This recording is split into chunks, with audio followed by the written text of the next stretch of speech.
Alright, so here we are in front of the Elephone.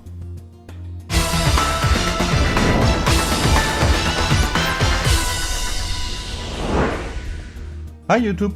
In this video I want to show you the brand new Elephone P6000 that I got from Coolicool. When you order it, it comes in a white box like this one. It comes with a micro USB data and charging cable. It comes with a 5V USB wall charger. It comes with an English quick start guide. It has one screen protector already pre-installed, and it also comes with one 2700 mAh battery. This phone has a 5-inch capacitive 5-point multi-touch screen with a 720 by 1280 HD pixel resolution. It is an IPS display and it also looks like a one glass solution.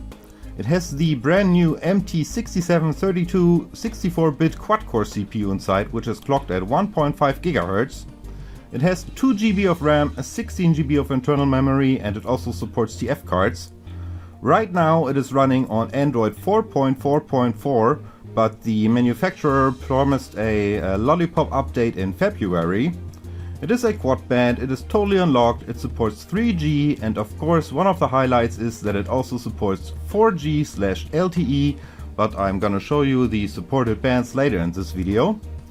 It has Wi-Fi, Bluetooth, GPS, a GPS, a G-sensor, a proximity sensor and a light sensor, but that's all.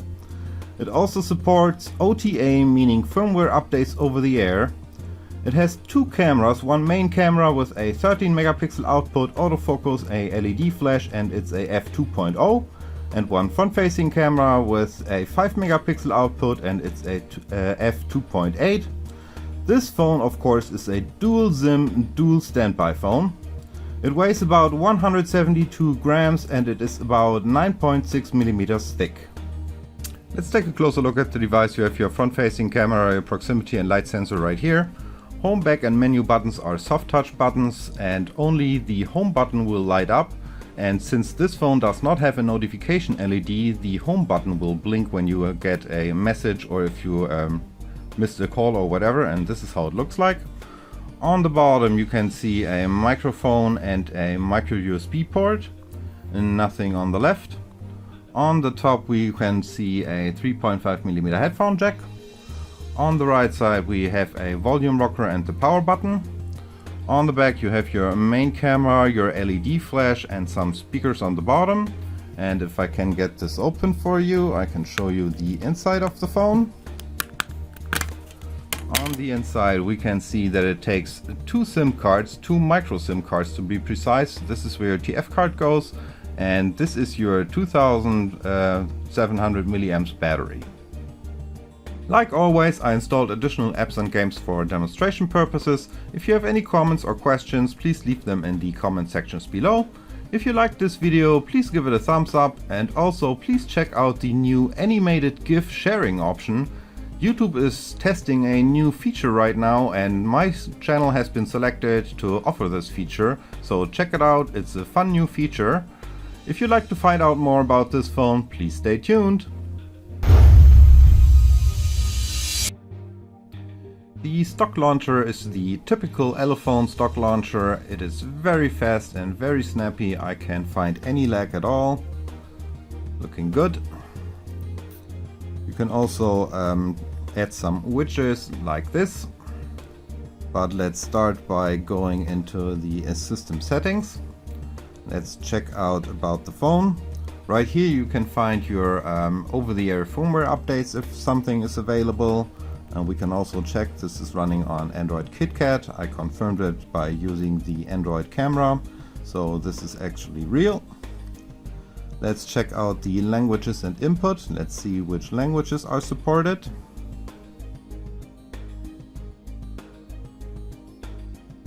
Now those are all the supported languages on this firmware right now.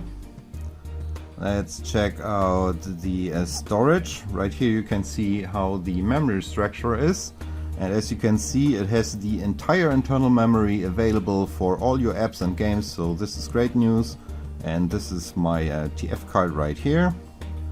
I can also show you the SIM management. As you can see, it's a dual SIM, and I can show you, no, not the data users, I'm sorry, I wanted to go into more.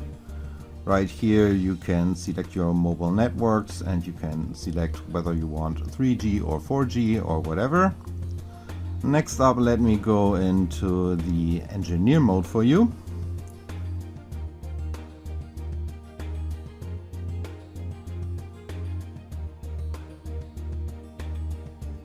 Right here we can check the band mode. Let's go to Sim 1. As you can see, it is a Quadband. Those are your 3G frequencies, and here are the 4G LTE bands. It supports band 1, 3, 7, 8 and band 20. So make sure to check with your service provider if your 4G frequency band is supported. I can also show you that AGPS is supported. You can find it right here. AGPS is enabled. Next up, let's test some Google apps. The Play Store comes pre-installed and is working just fine, so all the Google apps are working. There's nothing to worry about. Let's test YouTube. Let me turn down the volume. Let's just start a random video. Of course we can change the position, and of course we can also watch in full screen. And YouTube is running absolutely smoothly, so nothing to complain about. Let's test Google Maps. It's loading. I'm waiting. I have no idea why it's taking so long. But pretty soon it will be starting. No, I want to skip. Found my position right away. Of course we can zoom, we can rotate. We can also go into this kind of 3D mode. And let's just load a random address right here. And let's check out the Street View. Street View is working fine. I can zoom, no problem, but if I go into the compass mode, you can see it is not working. So right now the compass is not working. I have no idea if it's a hardware issue or a firmware issue. I can also confirm this by using a compass. You can see and nothing is working, and I will get an error message right in here. Magnetic sensor error, no magnetic sensor present. I have no idea if this is hardware or software. Let's test Antutu. It scores at around 32,000 points, which is actually very good. Let's check out some information about the phone. Here we have it. As you can see, it's the MT6732 64-bit. It has 4 cores and it's running at 1.5 GHz. Here's your display. And we can also test the multi-touch while we're here. Just give it a try. As you can see, it's a 5-point multi-touch. And we have the sensors listed right here. Now Antutu also thinks this phone has a e-compass, but as I showed you before, it's not working. But we can also test the sensors by going into the sensor box. No, we don't want to join right now. The accelerometer, also known as the G sensor, is working just fine. The light sensor, let's give it a try. Also working great. The orientation sensor, I'm not getting any readings from it. I don't know why. Let's test the proximity sensor. Also working just fine. And the sound sensor, let's test the microphone. It's right here and it's working. And again, the magnetic field sensor is not getting any readings at all. Next up, let's try Neo Mark II to check out the GPU. I'm not gonna run this test, I'm just gonna show you the results. It scored at 54.1 frames per second. But we can also do a Quadron standard benchmark. And of course this is boring, so let me just start it. And Let me do a jump cut. Almost done. And it scores at 10,044 points. Let's see, what else do we have here? As I never mentioned before, but I'm mentioning it now, this phone came pre-rooted. I didn't do anything. This phone already was rooted out of the box, which is great news. Let's test out Adobe Reader to see if this phone can handle larger documents. Don't allow. It's loading fast, and let's see how fast it renders. It really loads extremely fast. Let's do a little zooming. No problem at all. It's also rotating very fast. So large PDF documents are not a problem at all. What else do we have here? Let's just check out the camera real fast. I don't have a lot of light here, but let me try to take a picture anyway.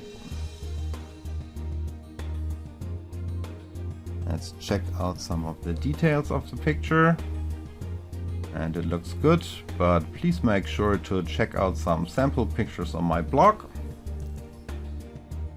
Let's also go into the gallery. Let's see what we have here. I have my wallpapers somewhere. Those are my wallpapers. Now it's loading fast. Let's do that in landscape mode. Looking great. Colors and contrasts are fantastic, but the viewing angles are definitely not the best I've seen. Let's also test out a quick video. This is my standard 1080p MKV video. Let's see if it's running smooth. Let's watch it in full screen. And it's running very smooth, so a 1080p video is not a problem at all. Let's also test the browser. Open the browser. Let's see if we have any bookmarks here. Let's just load BBC.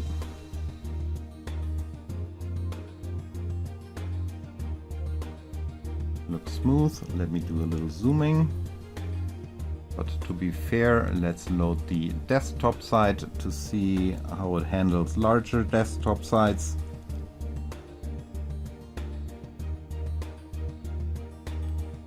Again, it's loading fast. Zooming, not a problem. The rotation speed is also very nice. So browsing should not be a problem with this phone at all. You can also start the music for a minute here. Let's see if I can find a song that I can show you. Let's go into albums. Let's load this song right here.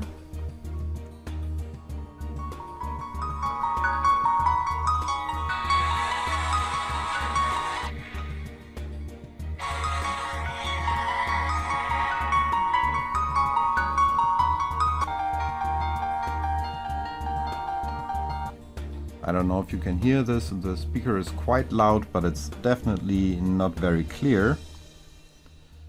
What else do we have here? I guess that is pretty much it for now. Now let me tell you what I'm thinking about this phone. Some thoughts about this device. The build quality is very good, it really feels solid. The display is good but not great, for two reasons. Number one, it is not a full HD resolution, and number two, it does not have the best viewing angles I've ever seen. But please don't get me wrong, this is still a nice display, I'm just complaining here on a very high level. The obvious pros of this phone of course are LTE, dual SIM, a removable battery and a memory card extension. Now those are features a lot of people are looking for right now.